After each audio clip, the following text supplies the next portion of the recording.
প্রিয় শিক্ষার্থীবৃন্দ, new Bagerhat online স্কুলের পক্ষ থেকে তোমাদের সকলকে স্বাগতম। চলমান লকডাউনের পরিপ্রেক্ষিতে আজকে আমি তোমাদের নবম শ্রেণীর জীববিজ্ঞান বিষয়ের প্রথম অধ্যায় নিয়ে আলোচনা করব। জীববিজ্ঞানের ধারণা। প্রথম অধ্যায় জীববিজ্ঞানের ধারণা।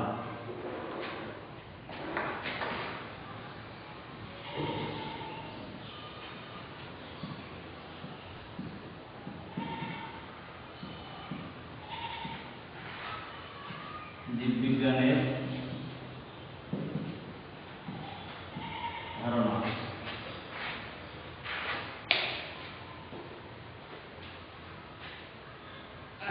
জীববিজ্ঞান বেশ প্রাচীন বিজ্ঞান।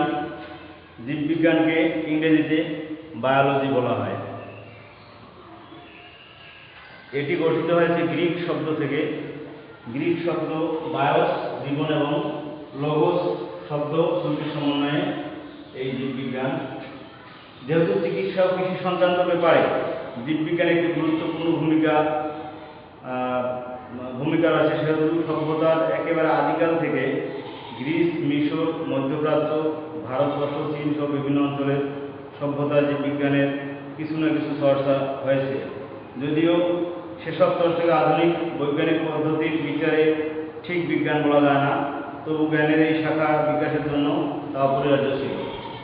এই যে জীববিজ্ঞান, আমাদের বাস্তব জীবনে জীববিজ্ঞান একটি এতপ্রতভাবে জড়িত। এই জীববিজ্ঞানের ধারণা আমরা শুনলাম। এখন জীববিজ্ঞানের শাখা। জীববিজ্ঞান অনেকগুলো শাখার সমন্বয়ে গঠিত। তার মধ্যে আছে জীবের যে দুটি ধরন আমরা চারপাশে তাকালে দেখতে পাই, সেগুলো হলো উদ্ভিদ ও প্রাণী। উদ্ভিদ ও প্রাণী।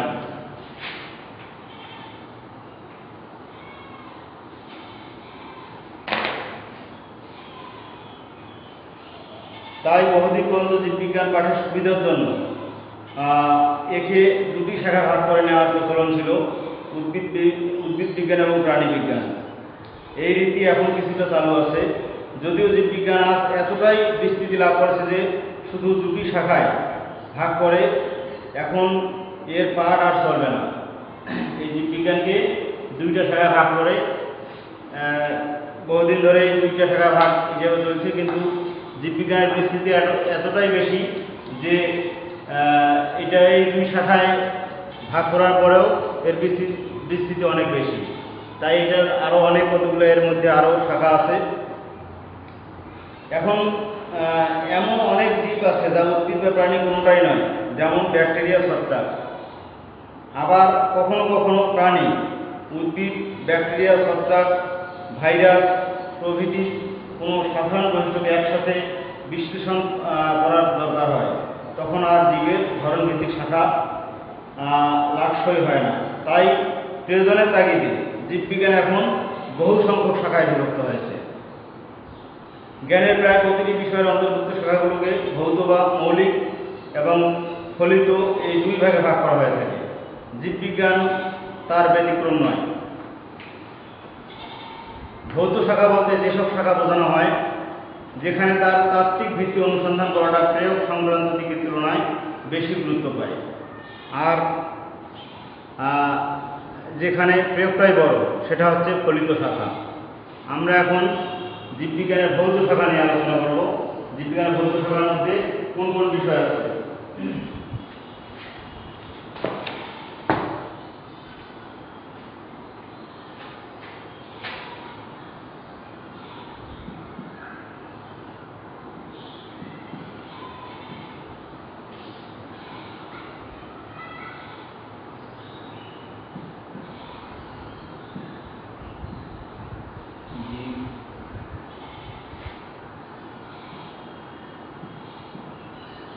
জীববিজ্ঞানের ভৌত শাখা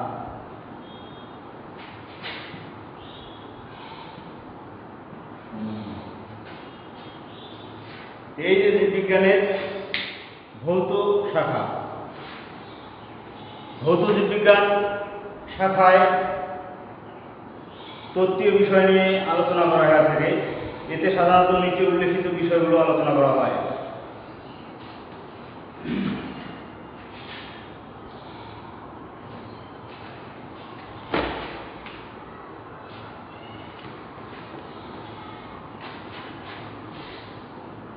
এই নাম্বার হচ্ছে অঙ্গ সংস্থান, মরফোলজি।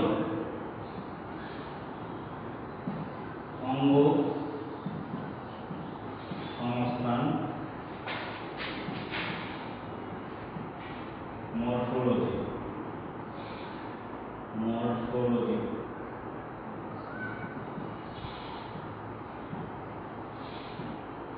মরফোলজি এই জীববিজ্ঞানের যে ভৌত শাখা মরফোলজি মানে অঙ্গ সংস্থান, জীবের সার্বিক অঙ্গ সংস্থানিক বা দৈহিক গঠন বর্ণনা এ শাখায় আলোচ্য বিষয়।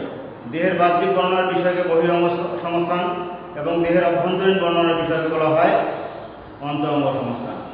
মানে দেহের যে বাইরের যে বর্ণনা সেটা হচ্ছে বহিরঙ্গ সংস্থান, আর দেহের ভিতরের যে বর্ণনা সেটা হচ্ছে অন্তরঙ্গ সংস্থান। এবার আমরা 2 নম্বরে যাই, শ্রেণীবিন্যাস বিদ্যা।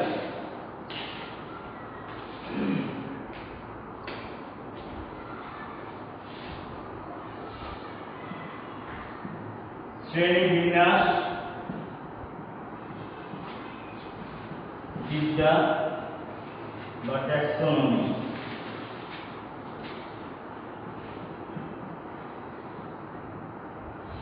ট্যাক্সোনমি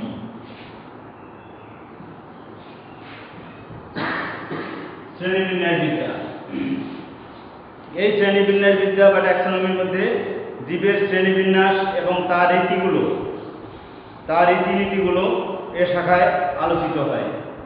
মানে পৃথিবীতে তো অসংখ্য উদ্ভিদ এবং প্রাণী আছে। এই অসংখ্য উদ্ভিদ প্রাণীর যে শ্রেণীবিন্যাস যদি আমরা না করি তাহলে আমরা এই অসংখ্য উদ্ভিদ বা প্রাণীকে চিনতে পারবো না। এই কারণে এগুলোকে শ্রেণীবিন্যাসকরণের প্রয়োজন হয়। এই শাখায়, এই শ্রেণীবিন্যাস বিদ্যায় এই বিষয়গুলা, এই রীতিনীতিগুলা সম্পর্কে আমরা ধারণা পেয়ে থাকি। নাম্বার সি হচ্ছে শারীরবিদ্যা।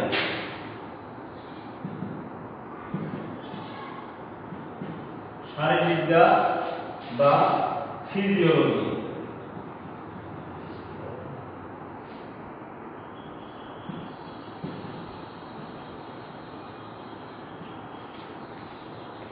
শারীরবিদ্যা বা ফিজিওলজি, এই শারীরবিদ্যা বা ফিজিওলজির মধ্যে জীবের নানা অঙ্গ প্রত্যঙ্গের জৈব রাসায়নিক কার্যাবলী যেমন শ্বসন, রেচন, সালোক সংশ্লেষণ ইত্যাদি বিষয় এ শাখা আলোচিত হয় এই ফিজিওলজি বিষয়ে। এছাড়া জীবের যাবতীয় শারীরবৃত্তীয় কাজের বিবরণ এই শাখায় পাওয়া যায়। এই ফিজিওলজির মধ্যে জীবের শ্বসন, রেচন, সালোক সংশ্লেষণ ইত্যাদি বিষয় সম্পর্কে আমরা জানতে পারি এই শাখায় আর কি। এই শারীরবিদ্যার বিষয়ে জানলে আমরা এটা জানতে পারি। এরপর আছে 2 নাম্বার, হিস্টোলজি।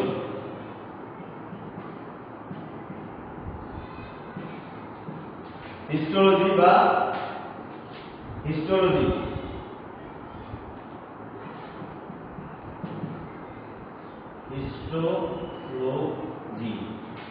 হিস্টোলজি এখানে এই শাখায় জীবদেহের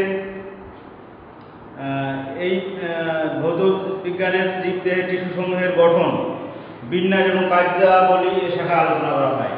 তাহলে এখানে জীবদেহের যে টিস্যু আছে এই টিস্যুগুলোর গঠন, কোথায় কোন টিস্যু আছে সেটার গঠন কেমন হবে এবং এটার বিন্যাস কেমন হবে এবং কার্যাবলী কি কাজ করে এ শাখায় এই নিয়ে আলোচনা করা হয়। ই নাম্বার আছে ভ্রূণবিদ্যা।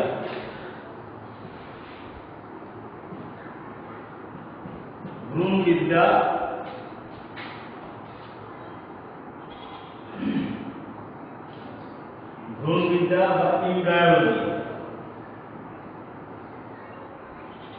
এমব্রায়োলজি এমব্রায়োলজি,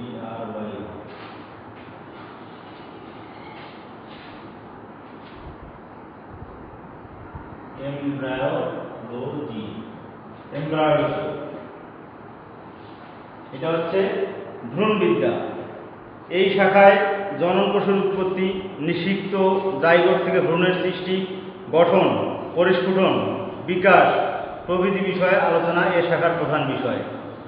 তাহলে এই ভ্রূণবিদ্যায় আমরা জনন কোষের উৎপত্তি, নিষিক্ত জাইগোট থেকে ভ্রূণের কীভাবে সৃষ্টি হয়, গঠন কেমন, পরিস্ফুটন কীভাবে ঘটে, বিকাশ কীভাবে ঘটে প্রভৃতি বিষয় নিয়ে এই শাখায় আলোচনা করা হয়।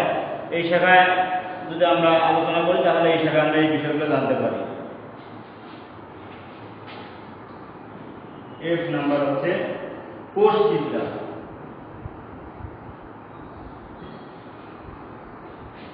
কোষবিদ্যা বা সাইটোলজি।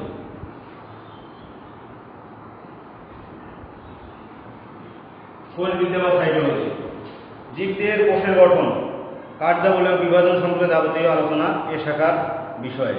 এই সাইটোলজিতে আমরা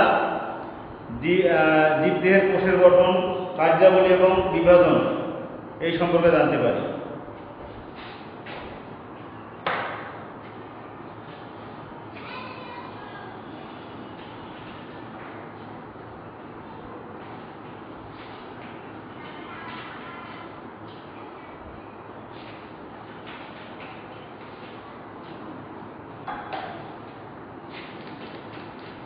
এরপরে আমরা জি নাম্বার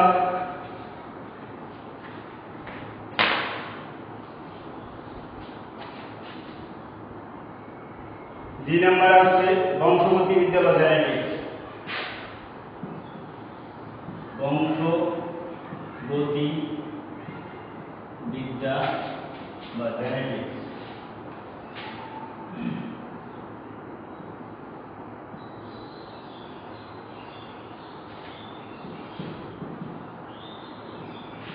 বংশগতি বিদ্যা বা জেনেটিক্স এই শাখায় জিন ও জীবের বংশগতি ধারা সম্পর্কে এ শাখায় আলোচনা করা হয়।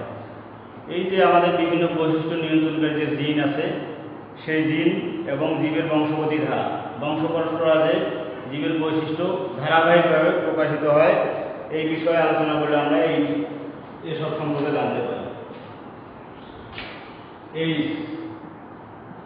এইচ নাম্বার হচ্ছে বিবর্তন বিদ্যা।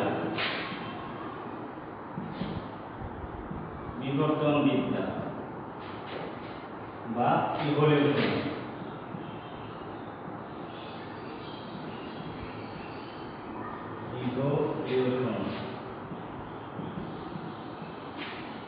বিবর্তন বিদ্যা পৃথিবীতে প্রাণের বিকাশ, জীবের বিবর্তন এবং ক্রমবিকাশের তত্ত্বসমূহের আলোচনা এই শাখার বিষয়। পৃথিবীতে প্রাণের বিকাশ কিভাবে আসলো, জীবের বিবর্তন কিভাবে একটা পরিবেশ থেকে আরেকটা পরিবেশে কিভাবে আসতেছে এবং ক্রমবিকাশ, এগুলা সম্পর্কে আমরা এ শাখার মাধ্যমে জানতে পারি। তারপর হচ্ছে পরবর্তী হচ্ছে আই নাম্বার বাস্তুবিদ্যা।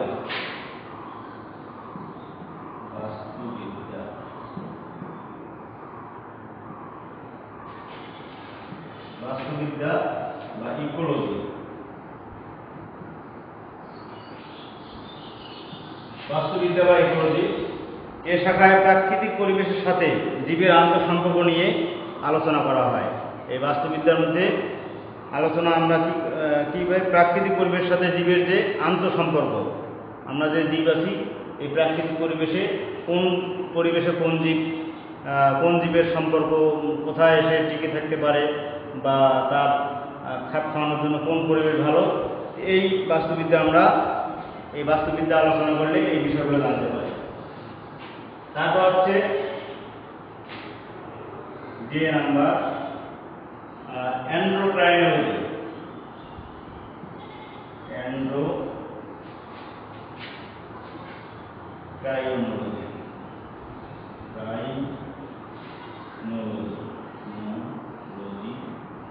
এন্ডোক্রাইনোলজি জীবদেহের হরমোনের কার্যকারিতা বিষয়ক আলোচনা এই শাখার বিষয়। আমাদের যে শরীরের যে হরমোনের কার্যকারিতা, এই শাখা আলোচনা করলে আমরা এই হরমোনের কার্যকারিতা, কোন হরমোন কী কাজ করে, কোথায় হরমোন উৎপন্ন হয়, কোন হরমোন কোথায় উৎপন্ন হয় এবং কী কাজ করে, এই সম্পর্কে আমরা এই শাখার মাধ্যমে জানতে পারি।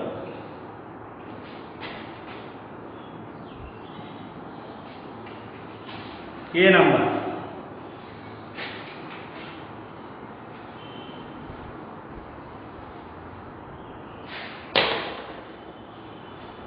জীব ভূগোল। জীব ভূগোল হচ্ছে বায়োজিওগ্রাফি। বায়োজিওগ্রাফি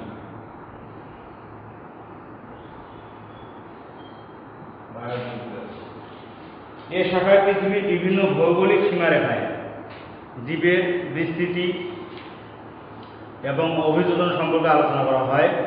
জীবের ভৌগোলিক বিস্তারের সাথে ভূমণ্ডলের শ্রেণী বিভাগ সম্পর্কিত বিদ্যা। এই যে জীবভূগোল, এ শাখায় পৃথিবীর বিভিন্ন ভৌগোলিক সীমারেখায় জীবের যে বিস্তৃতি, কোন ভৌগোলিক রেখায় কোন জীব বসবাস করে, কোন এলাকায় কোন জীবটা বসবাস করে, সেই বিস্তৃতি এবং অভিযোজন সম্পর্কে আমরা এই বিষয়ে আলোচনা করলে জানতে পারি। তাহলে আজকে আমরা জীববিজ্ঞানের যে দুইটা শাখা আছে, উদ্ভিদ এবং প্রাণী, এই দুই শাখার বাইরে যে ভৌত জীববিজ্ঞান এবং ফলিত জীববিজ্ঞান আছে, এই ভৌত জীববিজ্ঞান নিয়ে আলোচনা করলাম। তো তোমরা আশা করি এগুলা ভালোভাবে দেখবে এবং আমরা পরবর্তী ক্লাসে ধারাবাহিকভাবে আরও জীববিজ্ঞানের বাকি যে আলোচনা সেগুলা চালিয়ে যাওয়ার চেষ্টা করব। তা সবাই তোমরা সুস্থ থাকো, ভালো থাকো। ধন্যবাদ সকলকে, ধন্যবাদ।